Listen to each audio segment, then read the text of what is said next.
Hello everyone. आज हम लोग प्रकाश के अपवर्तन के नियम को हम लोग देखेंगे। इसलिए इससे पिछले लेक्चर में हमने रेफ्रैक्टिव इंडेक्स के बारे में हमने थोड़ा सा पढ़ा था। रेफ्रैक्टिव इंडेक्स यानी अपवर्तनांक जो है उसका एक डिटेल एक्सप्लेनेशन और हम लोग करेंगे जस्ट बाद वाला वीडियो में। उससे पहले थोड़ा सा हम लोग अपवर्तन के नियम को हम लोग समझते हैं। प्रकाश का जो अपवर्तन होता है उसके नियम को समझते हैं। तो हमने पिछले लेक्चर में देखा था कि प्रकाश का जो अपवर्तन क्या होता है, जब प्रकाश एक माध्यम से दूसरे माध्यम में इंटर करती है तो अपने पथ से विचलित हो जाती है, डेविएट हो जाती है। इसी फेनोमेना को हम लोग क्या बोलते हैं, प्रकाश का अपवर्तन बोलते हैं। अब प्रकाश के अपवर्तन के यहाँ पे दो नियम हैं।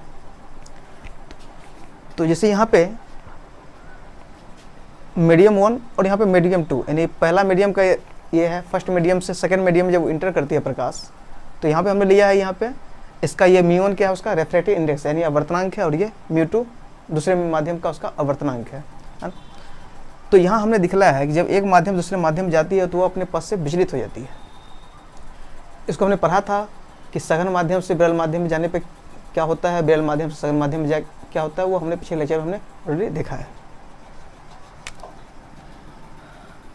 और यहाँ पे ये जो आपका दिख रहा है, यहाँ पे जिस तरह से हमने डायग्राम बनाया है कि विरल माध्यम से सघन माध्यम में जा रहा है, विरल से सघन माध्यम में जा रहा है, तो ये अपने पथ से विचलित है। यहाँ पे जो है इसको हम लोग बोलते हैं आपतित किरण, और दूसरे माध्यम जब वो मुड़ती है, बेंड करती है, इसको हम बोलते हैं अपवर्तित किरण, रिफ्रैक्टेड रे बोलते हैं।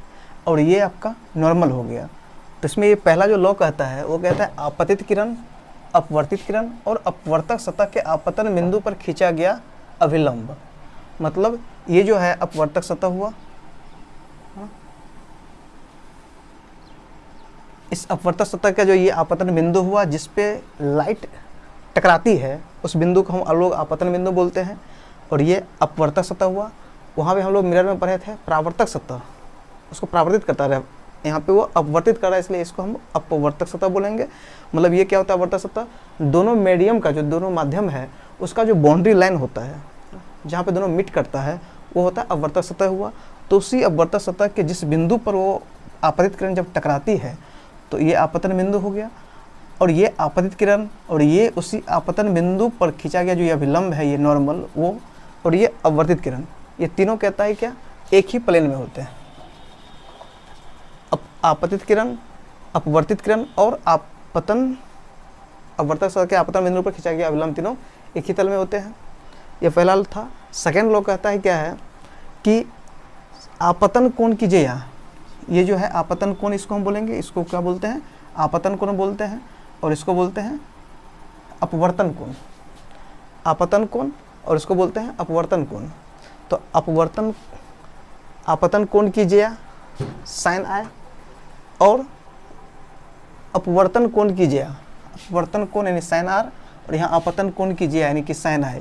दोनों का जो अनुपात होता है, वो जो रेशियो होता है, वो क्या होता है, एक नियतांक होता है। साइन आई बटे साइन आर बराबर क्या होता है, नियतांक होता है, कांस्टेंट होता है। इसी को हम लोग स्नेल का नियम भी कहते हैं। ये स्नेल का भी नियम इसको हम लोग बोलते हैं। और ये स्नेल का जो नियम है, इसको थोड़ा सा हम लोग इधर एक्सप्लेन इधर कर रहे हैं। तो यहाँ पे स्नेल ने जो लॉ दिया था वो एक तरह से क्या था कि जैसे कि हम लोग परावर्तन, प्रकाश का जो परावर्तन पढ़े थे, तो वहाँ पे हम लोग क्या पढ़े थे कि आई बराबर जो है वो आर होता था, angle of i angle r के बराबर होता था, यानी आपतन कोण और परावर्तन कोण बराबर होता था। उसी तरह से यहाँ पे भी स्नेल ने एक लॉ दिया कि मतलब कि ये जो आई और आर के बीच में एक ऐसा रिलेशन को लाया जाए। आई और आर के बीच में कैसा रिलेशन होगा, इसके लिए उन्होंने बहुत सारा मतलब इसको एक्सपेरिमेंट किया इसमें कि आई और आर के बीच में उतना फॉर्मूला उसने जनरेट करने का प्रयास किया कि आई और आर के बीच में क्या रिलेशन होगा। इसके लिए मान लीजिए बहुत सारा मतलब जैसे कि कुछ एंगल पे ये आई जा रहा है तो कितना एंगल पर रिफ्लेक्ट हो रहा है। मान लीजिए फिर उसको थोड़ा सा आगे पीछे इसमें कर दिया, थोड़ा सा I2 को बढ़ा दिया गया, फिर देखा R2 क्या हो रहा है। मतलब कुल मिलाकर आई और आर के बीच में उसने रिलेशन लाने का प्रयास किया कि आई जो है वो और आर दोनों के बीच में क्या रिलेशन होगा।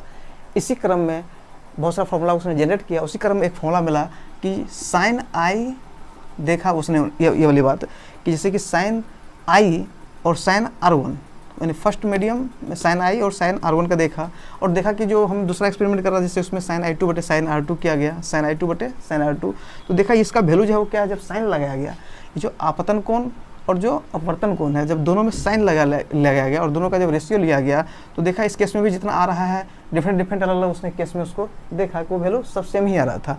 मतलब इस तरह की बातें हो रही थी इसमें, है ना, कि साइन I1 बटे साइन R1, साइन I2 बटे साइन R2, और भी इस तरह से इसमें बहुत सारा किया गया, और फिर उसने देखा कि वो सबका वैल्यू क्या आ रहा था, वो कांस्टेंट आ रहा था। तो इससे यहाँ पे एक रूल बन गया कि I और R के बीच में एक तरह से रिलेशन यहाँ पे उन्होंने जनरेट किया कि साइन I और साइन R का जो अनुपात होता है वो हमेशा कांस्टेंट होता है। और सबसे दिलचस्प बात इसमें यह है कि ये जो वैल्यू आया था साइन I और साइन R का जो रेशियो आया था वो μ2 बटे μ1 के बराबर आया था। मतलब सेकेंड मीडियम का रिफ्रैक्टिव इंडेक्स और फर्स्ट मीडियम का जो अपवर्तनांक था, दोनों का जब रेशियो लिया गया तो देखा कि ये दोनों बराबर हो रहा है।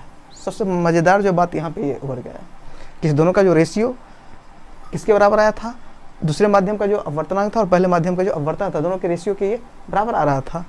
इसी को हम लोग μ2 बाई μ1 को हम लोग इस तरह से लिख सकते हैं, यानी मीडियम 2 का जो है वो रिफ्रैक्टिव इंडेक्स किसके रिस्पेक्ट में, with respect to 1, refractive index of medium 2 with respect to medium 1, इसको हम लोग इस तरह से लिखते हैं। तो ये इसके बराबर आया था। तो सबसे दिलचस्प बात ये भी आ गया। इसी को हम लोग क्रॉस मल्टीप्लिकेशन करेंगे तो इस तरह से इसको हम लोग ये लिख सकते हैं μ1 साइन I बराबर μ2 साइन R। और इससे हम लोग कुछ फॉर्मूला भी, अभी हम लोग कुछ एग्जांपल देखेंगे, कुछ क्वेश्चन बनाएंगे इसमें, इसी रिलेशन का हम यूज करके कुछ क्वेश्चन अभी बनाने का हम लोग देखेंगे। तो ये था आपका स्नेल नियम। और इसी स्नेल नियम जो है ये एक इसमें नोट में लिखा है, नॉर्मल इंसिडेंस, यानी अभिलंब दिशा में यदि आपतन के लिए जो है स्नेल का नियम वो लागू नहीं होता है। नॉर्मल इंसिडेंस के केस में क्या होता है, बेंडिंग ऑफ लाइट जो है बेंड करता ही नहीं है। यहाँ पे देखते हैं, यहाँ पे डायग्राम लिया है कि इस केस में दो हमने केस पढ़ा था पिछले लेक्चर में से, कि एक जब μ1 और μ2 दोनों डिफरेंट होगा, यानी कि μ1 और μ2 डिफरेंट होगा, यानी कि दोनों के माध्यम का जो अपवर्तनांक होगा वो अलग अलग होगा, तो उस केस में क्या होगा, और यदि वो आपतन जो आपतित किरण है यदि उसके सरफेस के परपेंडिकुलर यदि वो आपतित होता है तो उस केस में I 0 होगा और R भी 0 होगा, क्योंकि इस केस में जो है वो I और R जब 0 होगा, है ना, तो इस केस में यहाँ पे क्या हुआ, लाइट जो है वो बेंड होता ही नहीं है, मतलब मुड़ता ही नहीं है। मतलब एक सरफेस पे यदि परपेंडिकुलर है, जब एक माध्यम दूसरे माध्यम जब वो इंटर करेगा और वो परपेंडिकुलर रहेगा और दोनों का रिफ्रैक्टिव इंडेक्स अलग अलग रहेगा, और जब वो परपेंडिकुलर डायरेक्शन में जब जाएगा तो उस केस में क्या होगा, वो बेंड नहीं करेगा, लाइट बेंड नहीं करेगा, वो सीधे वो निकल जाएगा। इस केस में यहाँ पे I और R जब 0 होगा, क्यों I 0 होगा तो R भी 0 होगा, और यहाँ पे यदि हम इसका वैल्यू निकालते हैं तो साइन I बटे साइन R, तो साइन 0 बटे साइन R का भी मान 0 रखेंगे तो 0 बटे 0 ये क्या होता है, डिफाइन होता ही नहीं है इस केस में जो है। इसलिए नॉर्मल इंसिडेंस के केस में जो है वो स्नेल का जो लॉ है वो फेल है, वो काम नहीं करेगा।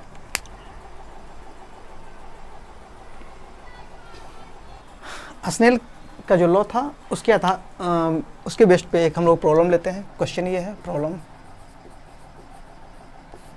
क्वेश्चन पहला ये क्या कर रहा है, क्वेश्चन फर्स्ट कर रहा है क्या, यहाँ पे एक डायग्राम हमने दिख रहा है, यहाँ पे I का मान दे दिया है कितना, 60 डिग्री, मतलब आपतन कोण मालूम है।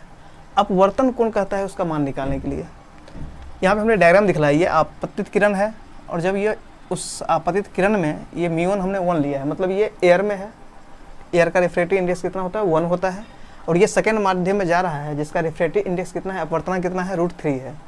तो फर्स्ट मीडियम से दूसरे मीडियम जब ये इंटर कर रहा है यहाँ पे, तो ये इसका एंगल ऑफ रिफ्रैक्शन है, इस R का मान कहता है आपसे निकालने के लिए, और दूसरा क्वेश्चन कहता है इसका एंगल ऑफ डेविएशन कितना होगा। डेविएशन क्या होता है, तो ये जब फर्स्ट माध्यम से दूसरे माध्यम जाती है, यदि ये दूसरा माध्यम न होता तो ये सीधे निकल जाती,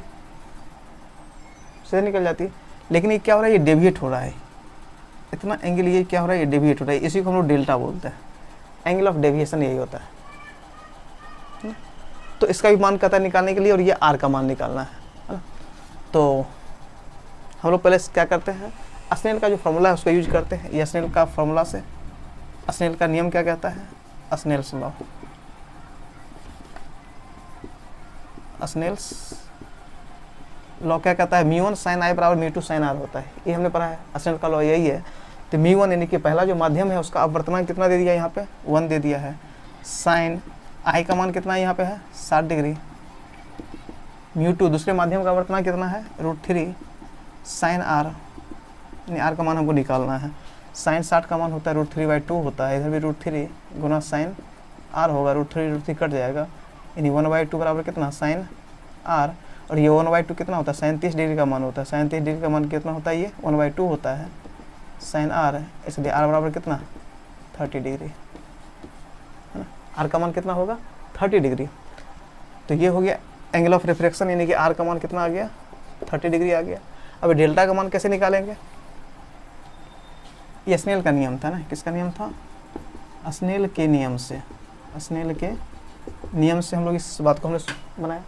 अब डेल्टा का मान कितना होगा, ये पूरे जो एंगल है वही पूरे के बराबर होगा, ये पूरे के बराबर, यानी ये 60 है तो ये पूरे क्या होगा 60 होगा।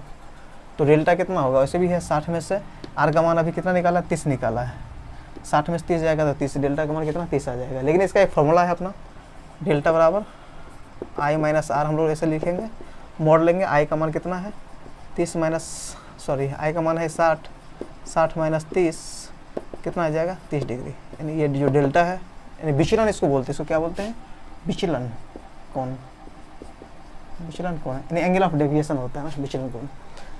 तो ये क्या होता है कि ये जो एंगल कितना डेविएट हुआ, जब दूसरे माध्यम में गया तो कितना वो डेविएट हुआ, कितना विचलित हुआ है ना, कितना एंगल पे वो जो है डेविएट हुआ है, तो वही एंगल जो ऑफ डेविएशन ये है डेल्टा, इसका मान कितना आया 30 डिग्री आया, मतलब ये